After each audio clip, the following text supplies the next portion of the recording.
everyone, iOS 14 just came out and we're going to go and take a look at it on the iPhone XS.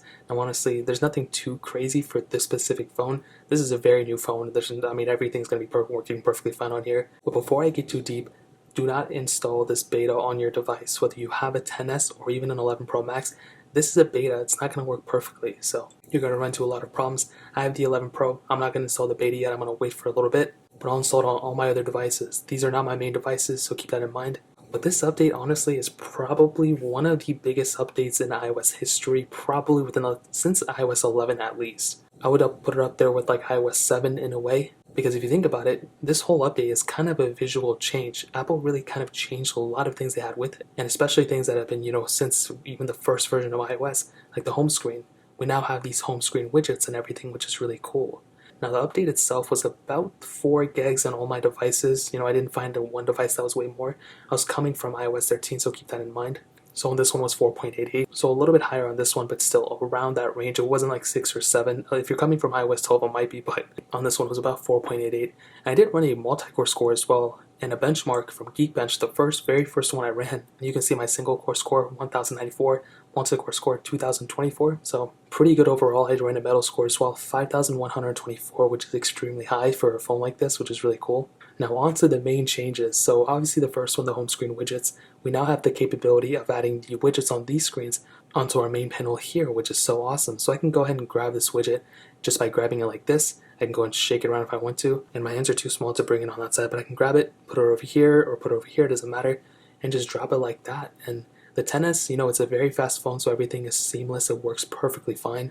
And even though this is the first beta, dude, it honestly still feels like a very, very fluid phone. It still feels like iOS 13 in a way. And I literally can't wait until developers start utilizing this and start making way more apps with this and widgets that we can put on our home screen. These are just the basic ones. I can't even imagine what Apple's going to do in the future. The next one, Apple actually redesigned the caller UI as well. So when somebody calls you, it used to take up the whole entire screen.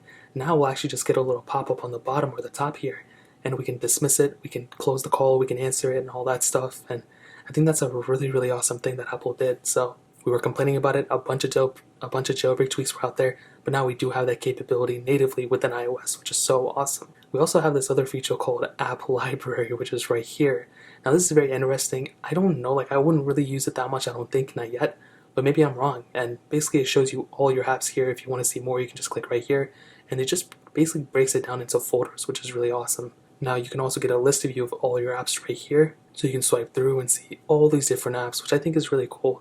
It's just one more of those intuitive things that Apple does, and even though this update may not be perfect and have the most amount of features, at least it has this capability, so you can still delete these apps too here, and you can delete these pages by holding it down, clicking here, clicking on the little pages here, and you can see that you can actually swipe these things out. Now I still want all these pages, so I'm not going to delete it, but still a really cool thing that we have that capability.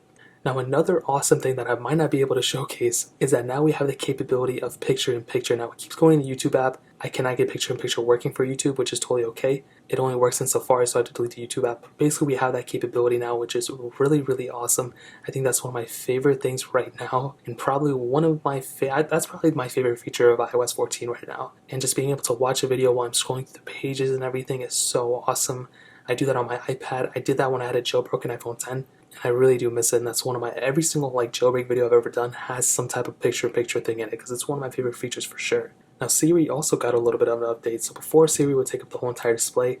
Now when you go on Siri and you click OK, you can actually see it just takes up this little tiny circle down here. And like I said, it's so intuitive, it's just out of the way, you don't have to worry about it, and it's definitely one of my favorite things about Siri for sure. Now Messages also got an update as well, so you can pin conversations, you can add conversations now, which is really cool.